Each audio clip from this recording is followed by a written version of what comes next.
16쪽을 보면은 일동장유가라고 고선시가 8강에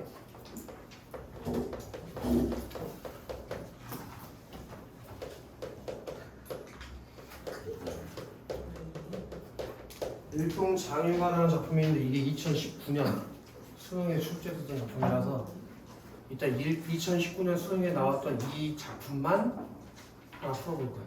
같은 작품이니까.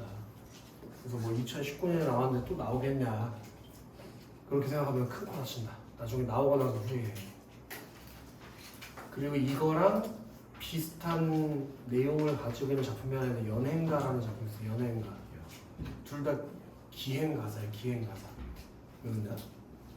방금 기분 나쁘게 내 얼굴을 보고 배우셨는데 그래서 그 연행가도 꼭 공부를 미리 해놔야 돼요. 같은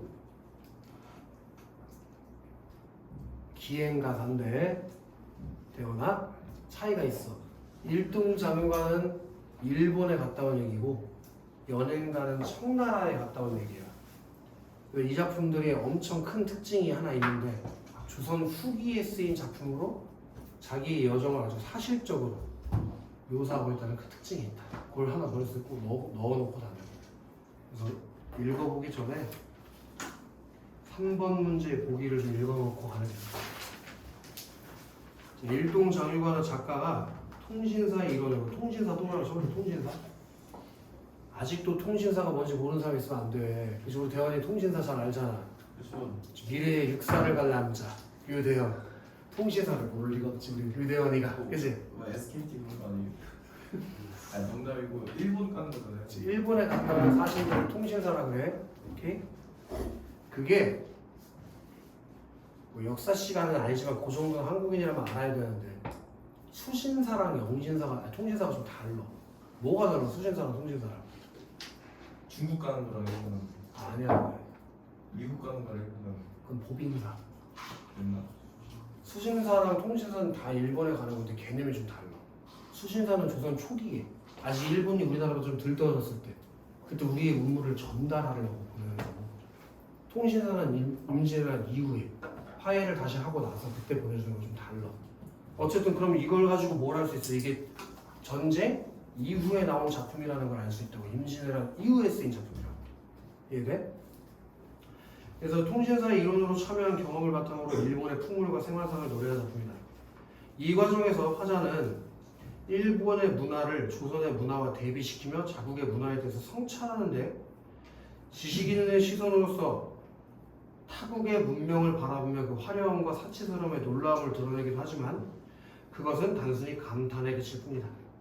화자는 근본적으로 문명국인 조선의 문인으로서 자국과 일본의 문화를 자국과 일본을 문화와 야만으로 나누고 있기 때문에 일본의 풍족한 자연 환경에는 부러운 마음을 내비치면서도 풍속의 미개함에 대해서는 비판한대. 그러니까 이건 무슨 얘기냐면 일본을 바라보는 태도가 이중적이라는 거야. 어떤 부분은 긍정적으로 바라보고 어떤 부분은 비판적으로 부정적으로 바라본다는 얘기니까. 이해됐냐? 그걸 내가 찾아가면서 읽어보지. 이로써 조선이 문화적으로 우위에 서 있다는 문명인으로서의 자긍심을 분명히 했다. 좋은 얘기 많이 했네. 자, 앞장으로 돌아보자. 장풍, 긴 바람에 돛을 달고 육선 6개의 배가 함께 떠나서 사면부터 가로하는 사면. 그 삼현이라는 건 악기 3개를 말하는 거야. 사면과 군악소리, 해산, 바다를 진동하니. 근데 아무리 악기 소리를 연주해도 바다가 진동할 리가 있나? 그러니까 무슨 법이 쓰여 있다는 걸 알 수 있어. 과장법이 쓰인 거겠지. 그래서 물속의 어룡들이 응답이 놀라리나까지 가로잡자. 거기까지 지금 무슨 법이 쓰인 거냐면 과장법. 그럼 과장법이라는 걸 통해서 뭔가를 강조를 했을 거 아니야. 그지? 그 과장법을 통해서 얘네들이 이제 출발을 할 거야. 앞으로 일본으로 배 타고 출발을 할 거야. 근데 먼 길을 떠나는 사람들이니까 출발하기 전에 뭐 해줘? 환송회 같은 거 해주겠지. 잘 갔다 오라고. 그렇지? 그런 성대한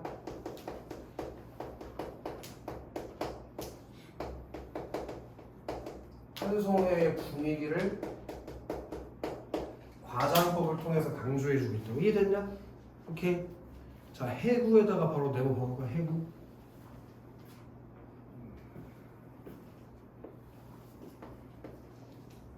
지금부터 네모 치는 건 전부 다 우리 이미 알고 있잖아. 네모 치는 거 뭐였어? 배경 아니었냐? 그럼 맨 처음에 어디서 출발했어? 도원아. 해구. 이거는 부산에 있는 한 포구 이름이야. 항구 이름. 어? 그렇게 되어나 해구를 얼른 나서서 5, 6도 뒤지우고, 그러니까 5, 6도를 뒤에 두고란 뜻이겠지? 5, 6도를 뒤에 두고 고국을 돌아보니 미주시자 야색이 창망해요. 야색이 창망하다는 게 무슨 말일까? 야색이 창망하다. 야가 무슨 야자라고 우리 한자 알잖아. 그 정도. 밤 야자잖아. 색은 빛색잖아.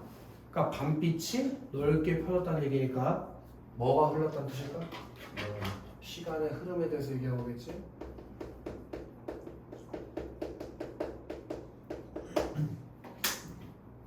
아무것도 아니 베고 연의 각진포에 불빛 두어 점이 구름 밖에 뵐만하다도 비추시죠. 그 각진포 불빛 두어 점이 구름 밖에 보일까 말까 하되 그만큼 이제 육지와의 뭐가 느껴지는 거야? 거리감이 느껴지는 거 아니야? 그게 공간적 거리감을 말하고 있는 거겠지. 내가 이제 출발해서 육지의 빛이 아주 멀어서 잘 보일랑 말랑 한다. 이해되나? 배 방 안에 누워 있어서 내 똥말쳐 내. 그래서 내가 화자잖아. 내 신세를 생각하니 형광펜 하나 줍시다. 가뜩이나 심란한데. 이건 화자에 뭐가 들어간 거예요, 친구들? 형광펜 친구? 그게 화자에 정서. 멋있어, 강민이. 정서가 직접 제시가 된 거지, 그치? 강민? 지금 배 타고 일본으로 떠나면서 어땠대? 심란했다니까. 근데 대풍부터 가로 열 거예요. 대풍. 큰 바람이 일어나서 태산 같은 성남 물결. 태산이 중국에 있는 졸라 매우 높은 산인데 태산 같은 물결이라고 하니까 무슨 법이 있나요? 지규법. 태산 같은 성남 물결이 천지의 자욱하니 크나큰 만곡주. 그 만곡주가 뭐냐면 재현아 만섬, 쌀 만섬을 실을 만한 배. 이때 주자는 은영아 꼭 외워야 되는 한자. 이 정도는 외워야 돼. 이 주자가 배주자예요. 배주자. 그러니까 만 개의 쌀을 실을 만한 배. 그럼 대화는 어떤 배겠어? 큰 배. 그렇지. 그 큰 배가 나뭇잎 불리듯 무슨 거래 또? 지유. 그러지. 나뭇잎 불리듯 하늘에 올랐다가 지함 땅에 내려지니 그건 묘사지 묘사. 뭘 묘사하고 계서 나뭇잎 마냥 위로 올라갔다 아래로 내려가는 배가 흔들리는 모습을 비유적으로 묘사한 거겠지. 12발 쌍도 때는 차가 뭐냐면 나무 벽까지야. 차처럼 굽어 있고 그리고 52폭 초석 돛은 반달처럼 배부르는 바람이 졸라 부니까 돛이 이렇게 휘어져 있을 거 아니야. 그 직유법 쓰인 거 이제 설명 안 해도 되지. 직유법. 굵은 우레 작은 벼락은 등 아래서 진동하고 성난 고래 동한 움직인 용은 물속에서 희롱하니 있고 여기서 성난 고래 그리고 움직이는 용 이것도 비유가 쓰인 것 같은데 뭘 비유한 것 같아? 성난 고래 파도. 오, 그치. 거센 파도를 은유법으로 비유한 거지. 지금 뭐 처음에 왔으니까 은유법. 물속에서 희롱하니 방 속의 요강과 타구가 자빠지고 엎어지며 상하 좌우 배 방 너른 잇잎이 우는구나 까지 가로 닫아보자고. 지금 우리가 가로 열고 닫은 부분이 뭐가 제시된 부분이니? 바다 가운데서 뭘 만났어? 풍랑을 만난 위태로운 상황을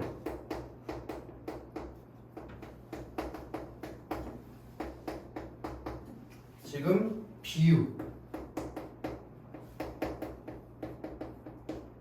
과장되게 묘사해놨다는 정도만 이해하면 되는 거지.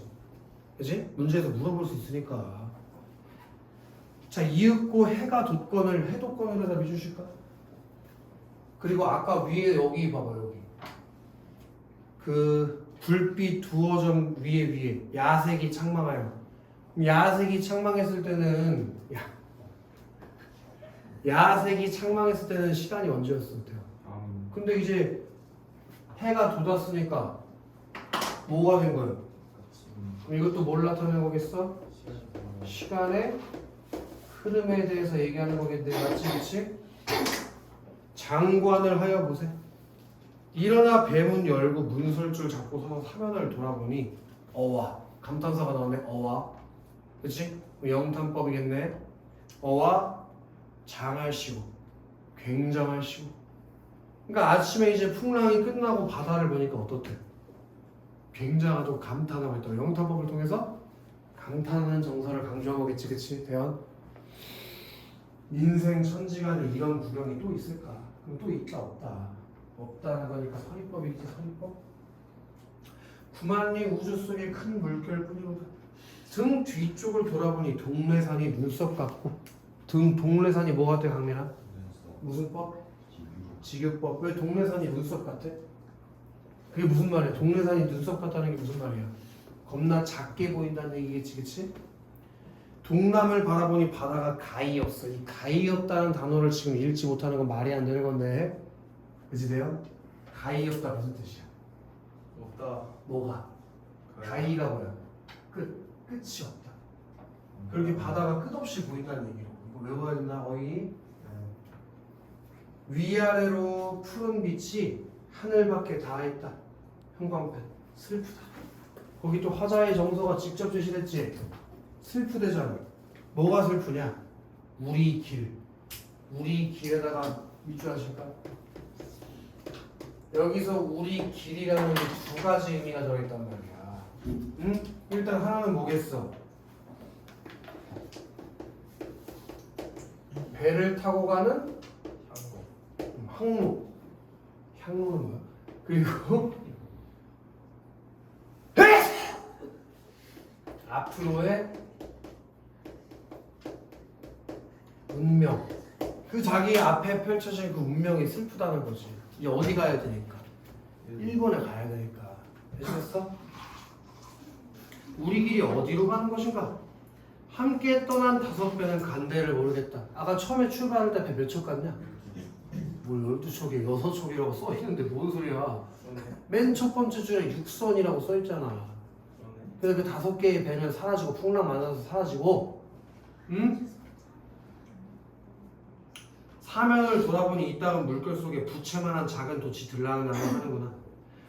배 안을 돌아보니 저마다 수질하여. 이때 수질이라는 게 강민아 무슨 뜻이거든? 수질. 너도 아는 건데. 수질. 물 깨끗하고 나쁘고 그게 아니야. 아니 그 다음에 나오잖아. 똥물을 다 토하고 혼자라에 줄게 알레라니까 이 수질은 뭐겠어? 뱃멀미를 말하는 거지. 뱃멀미. 친구들, 우리 친구들이 이런 걸 모를 리가 없다고 생각하는데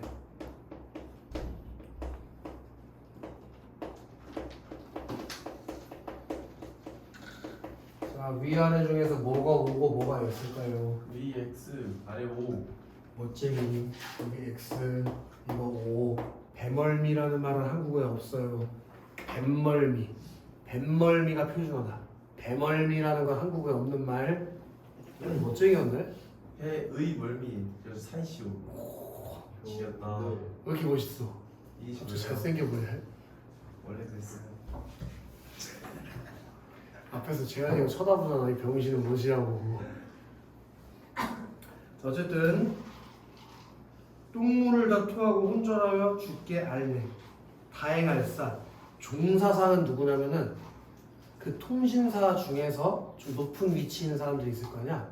사람 벼슬 이름의 종사상이야. 종사상은 태연이 앉았구나. 배 방에 도로 들어 눈 감고 누웠더니 네모 대마도. 원서가 대마도가 어디 있는 거야? 말도 안 돼. 일본에 있는 섬 이름이지, 그치? 그럼 처음에 얘네들이 해구를 출발해가지고 어디에 도착하게 된 거야? 대마도를 지나가게 된 거지? 그러면 여기서 확실하게 이해할 수 있는 게 이 시가 어떻게 전개된다는 걸 알 수 있어. 공간의 이동에 따라 작품이 전개되고 있다는 걸 충분히 이해해 줄 수 있겠지, 그치 강민? 네. 대마도 가깝다고 402 일관을 다시 일어나와 보니 심리는 남았구나. 심리가 한 4km 정도 된다고 했었어. 대략적으로 뭐 3.999 몇이야. 외선 10여 척이 예선차로 모두 왔네. 예선이라는 게 뭐냐면 예의를 갖추는 배. 그게 예선이야. 그러니까 마중 나온 거지. 쉽게 얘기하면 통신사를. 이해되나? 중략된 이후에, 왜냐면 이건 중략을 안 할 수가 없어. 만약에 수능에 나와도 사실 어느 부분이 나올지 모르거든. 이게 8,000줄이야. 설마 시험지에 8,000줄짜리를 다 집어넣지는 않을 거 아니야. 이해되나? 그러니까 다 읽어보는 건 사실상 거의 불가능한 거고, 너네가 다 읽어볼 필요가 없고, 그냥 전반적인 내용이 무슨 내용인지만 알면 돼. 이게 서울에서 출발해서 일본에 가가지고 사진으로 가는 그 과정들을 사실적으로 아주 세밀하게 묘사한 작품이라는 것만 기억하고 있으면 돼. 알겠지? 은영, 우리 은영이 절대 졸고 있는 게 아닐 거야, 그치? 좋아. 자, 28일 발행할 때. 이게 무슨 말이냐? 이건 몰라도 상관은 없지만 써올게. 1764년 1월 28일. 그게 바로 출발한 날짜예요, 얘들이. 그러니까 28일 발행할 때, 그건 출발할 때라는 뜻이겠지? 그때 수백 필 그만 준마 징화관을 다 태우니 기구도 장하구나. 각 방의 노자들도 노자가 누굴까? 노자. 모르는 아니야. 노자가 그게 얘네가 좀 많이 본 거일 텐데 이거 노비 할 때 노자야. 그러니까 노자는 노비를 말하는 거라고. 노비들도 호화스러운 사치 이런 뜻이야. 호화스럽게 사치. 노비들도 호사가 형광펜 참나마. 그게 화자의 정서가 직접 제시된 거겠지. 그럼 분에 넘친다는 거니까 그냥 퀴즈인데, 민영아, 이 모습을 화자가 긍정적으로 바라보는 걸까 아니면 부정적으로 바라보는 걸까? 부정적으로, 비판적으로 바라보는 거겠지, 그치? 좌우에 쌍견마요, 한 놈은 우산 받고 두 놈은 부축하고 담배 기고 한 놈 들고 한 놈은 등불 두고 한 놈은 그릇 메고 한 사람이 거느린 수 8씩 들었구나. 거기 지금 무슨 법이 쓰인 거냐면 대꾸법이. 그 대꾸법을 통해서 일본 애들이 호사스럽게 마중 나온 모습을 표현한 거라고. 한 사람당 8명이 시중을 든다니까. 나 동그라미 치고 나하고 3문사, 그 3문사가 같이 온 통신사들이겠지, 그치? 걔네들은 가마를 타고 먼저 가니 그만 지은 재고 큰 말 기든 앞말이 큰 말 기든 말이 앞에 섰다. 여염, 우리 여염이라는 건 이제부터 외우고 가야 된다. 주석이 안 달려있다는 건 알아야 된다는 얘기야. 백성들이 모여 사는 마을, 그걸 여염이라 그래. 일반 평민들이 모여 사는 마을들을 여염이라 그래. 그럼 가는 길에 여염도 왕왕 조금씩 있고 흔할 쏜 대밭이다. 이거 너무 사실적이지 않아? 진짜 지가 본 대로 다 써놓잖아. 가는 길, 얘가 일본 황제를 만나러 가고 있을 거 아니야, 천황을? 걔 만나러 가는 길에 가는 곳곳마다 마을들이 있고 대나무 밭이 많대. 원래 일본 가본 사람들 알겠지만 대나무 밭이 겁나 많아, 일본에. 가봤나? 교토 가본 사람, 교토에 거기 여우신사 가봤어? 중학교 1학년 때가 생각이 나네. 그 사람들 자살 많이 하는 데 아니에요? 자살을? 또 거기서 자살을? 그런 얘기는 모르겠는데 아무튼 가보면 알겠지만 대나무 숲이 겁나 많아요. 뭐 이유는 내가 일본인이 아니라서 모르겠는데 아무튼 뭐 신기해. 일본 애들은 우리가 좀 아파트 같은 데 많이 안 살고 주택에 많이 살잖아. 그거 중국인이 더 많다고요? 아, 대나무가? 아니 근데 놀러 온 사람이 많으니까 중국말밖에 안 들려요. 아, 일본에 갔을 때? 네. 내가 일본을 3번 가봤거든? 아, 4번인가 이제? 아, 3번이다, 3번. 4번인가? 아, 3번이다. 처음에 29살 때 옛날 여자친구랑 그 당시 여자친구랑 오사카를 갔단 말이야. 근데 그때는 코로나가 터지기 전이야. 그래서 한국인들이 나는 거기 한국인 줄 알았어. 오사카 역에서 그냥 캐리어 끌고 흔들보도 건너가는데 다 한국말만 들려. 그리고 가게에 들어가는데 이미 한국말을 할 줄 아는 점원들이 다 있더라고. 그리고 몇 년 있다가 그 외에 다른 여자친구랑 후쿠오카를 갔는데 거기 한국말 잘하는 사람이 더 많은 거야. 후쿠오카 한국이랑 엄청 가깝잖아. 그리고 이번에 작년인가? 오사카 갔다 왔는데 지금은 코로나 이후에 간 거잖아. 근데 뭐 한국말 할 줄 아는 사람이 아무도 없고 또 일본 새끼들 영어를 잘 못하더라고. 나도 영어를 못하지만 걔네들은 심각하더라고. 그래서 너무 여행이 좀 힘들었던 기억이 나. 근데 이거 미래 아내분이 보시면 큰일 나는 거 아니에요? 뭐 큰일 나 갔다 온 거지. 걔도 다른 남자친구랑 갔다 왔을 텐데. 다 그런 거지 뭐 어쩔 수 없지.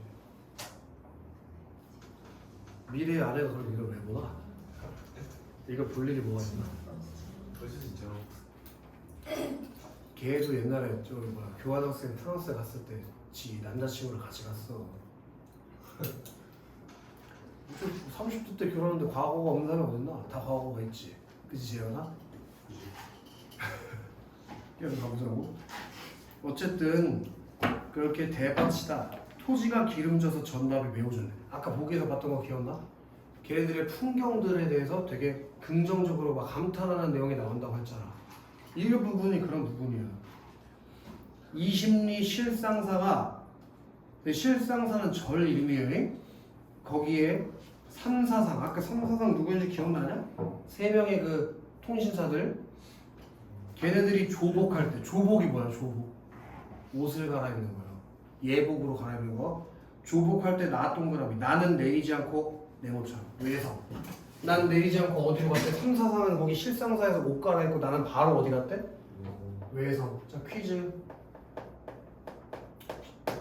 요거 맞추면 선생님 다음 시간에 맛있는 거 사줄게. 외성이 어딜까? 천왕에 있는 곳 그게 어딜까? 어디요? 도시의 이름 예를 들면 천안, 서울 교토. 여기 멋쟁이냐고 오늘? 이런 거. 교토에 간 거야 바로 가니 인민이 불효하기. 불효하다는 게 무슨 말일까? 불효하다는 게 무슨 말일까? 불쌍해. 줄임말이야 줄임말. 뭐야 불효 부질없고 인민들. 아니 아까 보기에서 일본 사람들이 어떠다고 했었어? 풍요롭다고 했잖아. 그럼 그거는 화려. 부유하고 화려하다. 부유하고 화려하기가 대판은 어딜까? 졸라 유명한 인구 1000만 명이 있는 도시 이름인데 일본에 대판 어디? 오사카. 대판만은 못하요. 서에서 동해 가기 30리라 하는구나. 그러니까 도시가 굉장히 크다는 거야. 교토가 한 30리면 몇 킬로예요? 12km 정도 되는 거잖아. 성 하나가 12km가 된다고. 이해되나? 관사 뭔지 알지? 머무르는 숙소? 그럼 어디냐면 본용사래. 그러니까 얘네들이 어디다 짐을 불렀대? 본용사라는 절에다가 짐을 부르고 5층 문루 위에 연화문 구리기둥 문소 구름 낀 하늘에 닿았구나. 그만큼 높다는 얘기겠지? 자 여기 또 중요한 말이 나오네. 수석도 기절하고 죽수도 유치인에서 퀴즈.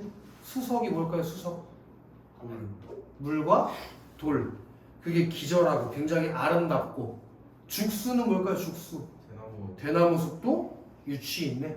그럼 무슨 법이 쓰인 거지? 대구법. 그만큼 자연이 어떻다? 아름답다고 지금 감탄하고 있는 거야. 아까 보기에서 얘기했잖아. 자연 경치에 대해서 감탄한다고 했잖아. 이게 다 그런 구절이라니까. 뚱뚱이더라. 외황 사는 곳이라 형광펜 말고 밑줄. 사치가 침략 없다. 자 그러면 그 사치가 침략 없다 라고 어떤 정서가 드러난 거지? 그리고 앞에서 봤던 자연의 경치는 어땠어? 아름답다고 얘기했잖아. 이해돼? 그렇게 긍정적인 부분이랑 부정적인 부분을 같이 말한다니까 이 작품에서. 오케이? 일본의 긍정적인 부분과 부정적인 부분. 산형이 웅장하고 수세도 환포하여 옥야천리는 무슨 뜻이면 끝없이 펼쳐진 뭐 기름진 땅 이런 뜻인데 그건 몰라도 돼. 생겼으니 형광펜. 아깝고 애달플 순. 그렇게 기름진 땅을 일본이 가지고 있는 게 아깝고 애달프네. 이리 좋은 천부 금탕 하늘 아래의 요충지를 외놈 세무치를 외놈의 기물 생활 터전이 되어서 칭제칭왕하고 칭제칭왕이 무슨 뜻이야? 이 정도는 알잖아. 황제라고 칭하고 왕이라고 칭하고 전자전손 아들과 손자에게 물려주니 그럼 이거는 그렇게 황제라고 칭하는 거에 대한 글쓴이에 뭐가 들어가는 거냐고 비판적 인식이 들어가는 거겠지 그치? 세모치자 개돼지 같은 비린류 여기 무슨 법이 있어 도원? 개돼지 같은 아니 개돼지 같은이잖아 무슨 법이야? 직유법이 있지? 개돼지 같은 비린류 그럼 누굴 말하는 걸까 이게 도원아? 개돼지 같은 비린류가 누굴 비유한 걸까? 개돼지 같은 비린류를 다 소탕하고 누굴 비유한 거야? 일본. 그래 일본 애들 외인을 비유한 거야 외인 외놈.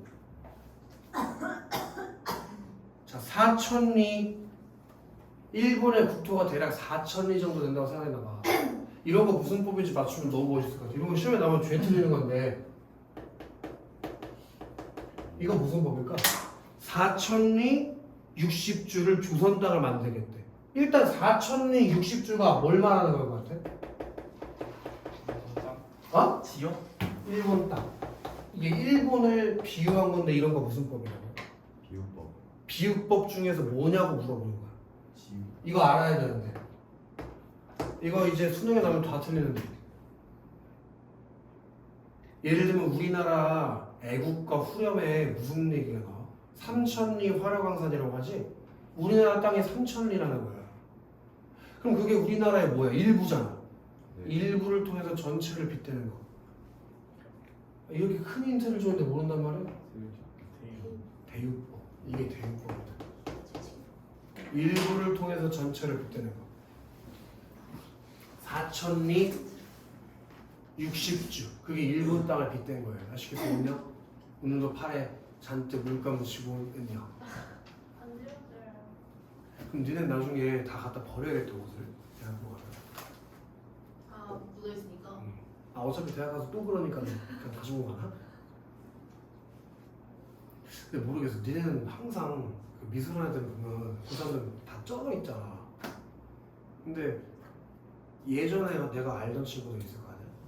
뭐 중앙대 간 애들 꽤 많은데 걔네들은 인스타에 올라오는 사진만 그런 거지 뭐 항상 막 밝고 화려하고 예쁘고 그러는데 우리 친구들은 왜 이렇게 상태가 안 좋지? 그거 건지시. 그거 다 가짜인 거. 근데 우리 나 대학교에도 예대가 있었는데 항상 집에 못 가고 막 맨날 불 켜져 있고 우리 시험 공부할 때 걔네 뭐 그림 졸라 그리고 있고 옛날에 예대 다니는 애 소개팅 받은 적이 있는데 만날 수가 없어. 맨날 거기 작업실에서 그림 졸라 그리고 있어. 보기가 어렵다. 내 미래다. 파이팅. 그런 애들 모두 소통하고 4,000리 60조를 조선 땅 만들어서 왕화 목욕에 감겨 밑주시자. 형광펜 쳐줬다. 예의고 만들자. 그럼 화자에 뭐가 들어왔어 강민? 정서. 소망. 됐나?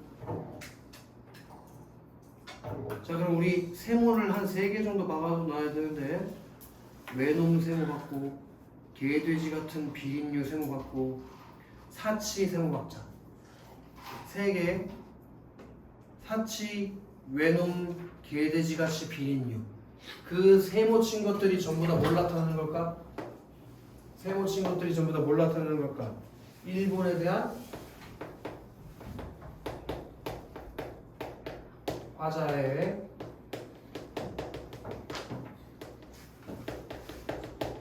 부정적인 인식이 드러난 부분이다 이거야. 이해됐니? 그래서 이 작품 주제는 간단해. 일본을 갔다 온 여정과 감상 그게 이 작품의 주제고 시간의 흐름에 따라서 작품이 전개된다는 점 화자의 정서가 직접적으로 드러난다는 점 그 정도만 알고 있어도 수능 문제 푸는 데는 지장이 없을 거야. 그럼 이제 문제 풀러 가보자고. 원석 예. 시간의 흐름에 따라 일어나는 일을 순차적으로 쓴 거 어때? 그 다음에 도원 네. 비유를 활용하여 대상의 원근에 따른 거리감을 표현했다 어때? 맞아요. 그 다음에 강민. 네. 여정에 따른 경관의 변화를 시각적 이미지로 나타내는 거야. 네. 아니. 네? 맞아 틀려.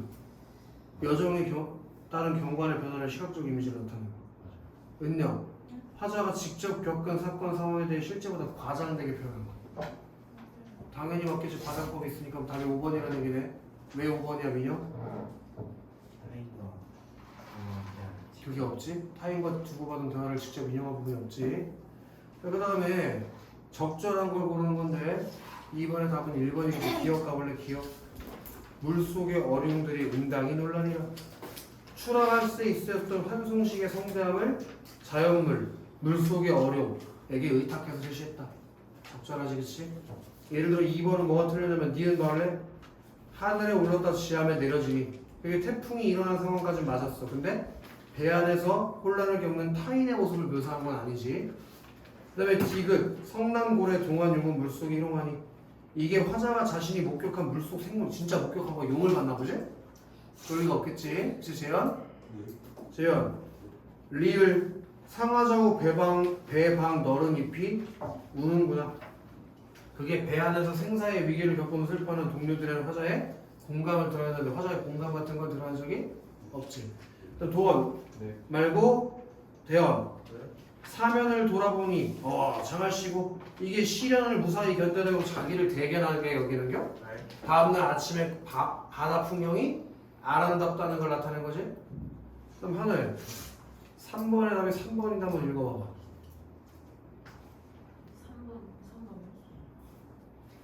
3번. 외왕이 세례시라 사치가 측량 없다고 하는 것과 침제 신문하고 전자 전소난리에서 일본의 위대한 문화와 대비하여 제국의 문화를 역사적인 관점에서 성찰하고 있음을 확인했습니다. 그게 아니라 외왕이 사는 곳 사치가 측량 없다고 해볼까? 아까 우리 사치에다가 세모 쓰지 않았냐? 그지? 그거는 얘가 선택지에서 말한 대로 우리나라 문화를 역사적인 관점에서 성찰하는 게 아니라 일본에 대한 화자의 부정적인 인식이 드러난 거지 뭘 갑자기 역사적 관점에서 성찰을 하냐고. 말이 안 되잖아. 그러니까 답이 3번이었다. 쉽지? 자, 그 다음에 19강 가보죠. 9강. 편한 사람의 견응.